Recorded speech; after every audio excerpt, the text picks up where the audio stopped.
Hi, this is Keith Alcorn, director, designer, et cetera, on The Adventures of Fat Man for the Weird Al Show. Next to me is... My name is Paul Claerhout, and I did some storyboards and animation for this show.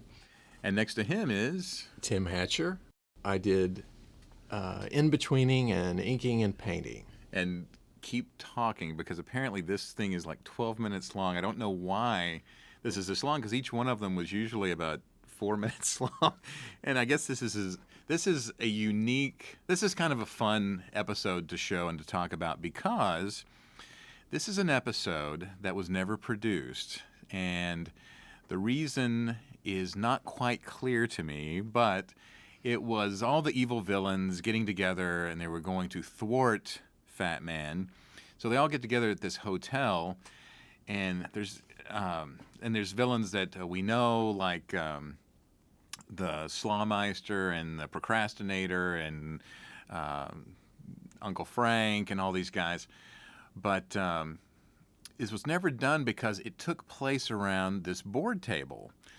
And the executives at the network felt like there wasn't enough happening here. It's just a bunch of guys talking about how they want to get rid of Fat Man, and there was nothing exciting happening. So they actually they asked me if we could maybe stage this at a picnic or some sort of outdoor barbecue, and all the villains could be coming up, formulating these plans while playing volleyball.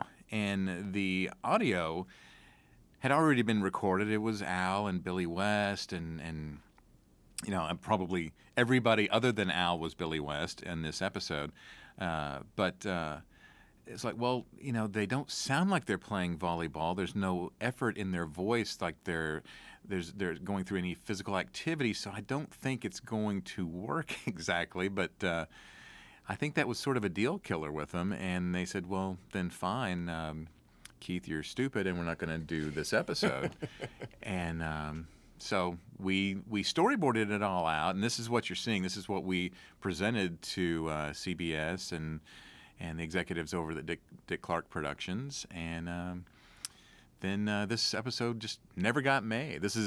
I mean, you guys are the first to see it, so. You know, I don't remember any of what you just said. It's been, what, 8 years since we made them? Yeah, I think it has been about 8 years. I'm looking at the storyboards thinking, I don't remember this. And that's why. That's why, we because we I never did this one. I don't remember this one either. I don't even know what happens. I just know, I can tell right here that Al and Harvey are playing some ping pong, and I think this one goes on for 12 minutes. And so for the 6 people in the world that actually watch the extras on their DVDs, and you know, will bear with us this whole 12 minutes. I don't know if there's anything exciting. We should do something, you know, something to entice people to continue watching a completely silent animatic. I mean, we could talk about, maybe Tim, you and Paul could talk about the process of making an animatic and what purpose it serves. I mean, tell all 6 of us how why animatics are made. I would call it a middle step between storyboarding the film and actually plugging in the finished animation. So it's the storyboard presented in the actual time of the finished film. Yes. And then as we animate the specific shots, then we plug those in to take the place of the storyboard representation of that shot.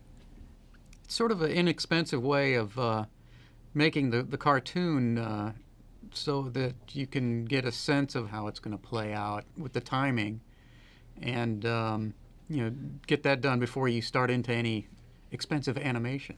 Yeah, it's a good way to, you know, make sure that, you know, your gags are playing the way you want them, and you can, in the case of 2D animation, which is what this is, then your storyboards also become your layouts. You blow them up, and there you go. You work off that, and you know, in this case, this episode is so it's so funny because I remember absolutely nothing about this episode other than the fact they wanted us to have them playing volleyball. I have to say this isn't a true animatic because it's just Right. basically a filmed storyboard. Because in a true animatic, you don't see the text at the bottom of the screen. Yeah, exactly. You don't see the text, and you would actually have what's called the radio play, which is all of the voices recorded, and you're cutting your storyboard panels to time to fit the radio play. And I know this one was recorded because I remember hearing Billy West doing all these different voices, but I don't know why it's not on here. But The lost episode. yeah, I mean, this is truly the lost episode because I don't know, somebody really must have lost it. And what was the advice that Al gave you, Keith? It was really important. Yeah, I'll never forget Al.